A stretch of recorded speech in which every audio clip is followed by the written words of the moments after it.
করছি। দ্বিতীয় হয়েছে হুসেন আলী, পঞ্চম শ্রেণী, রুল 27। তৃতীয় হয়েছে আবু রায়হান, পঞ্চম শ্রেণী, রুল 48। রিজভি, আমি তোমাকে কিছু বলতে চাই। পরিশ্রম। পরিশ্রম। আচ্ছা তাহলে আমি কি তোমাকে কমপ্লেন খেতে দেয়? কমপ্লেন। আমি একটা কারণ জানি স্যার।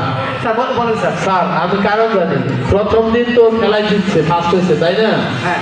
প্রথম দিন আমরা বিরিয়ানি রান্না করছিলাম, আচ্ছা সবাই খাইছে, আমির স্যার খাইছে, আমির স্যারের মেয়ে খাইছে, সবাই খাইছে, কিন্তু রিজভি খাই নাই। কেন রিজভি খাইলো না কেন? ওই তাইলে আমি খেলায় পারব না। আমাদের শুধু পরিশ্রম না, সচেতনতাও।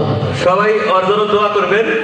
ও 100% উপস্থিত, মেধা অবস্থান দ্বিতীয় এবং খেলাতেও 2টা পুরস্কার পাইছে, মোট 4টা পুরস্কার পাইছে। খালি দোষ আমার না স্যার আর খালি দোয়া না। হাতের মাংস দেখা হইল। স্যার দোয়া না, শুধু দোয়ার সাথে দাওয়াও লাগবে, ইনশাআল্লাহ, তাই না? ইনশাআল্লাহ। আলহামদুলিল্লাহ, খুশি হইলাম স্যার রাজি হয়েছে, আলহামদুলিল্লাহ।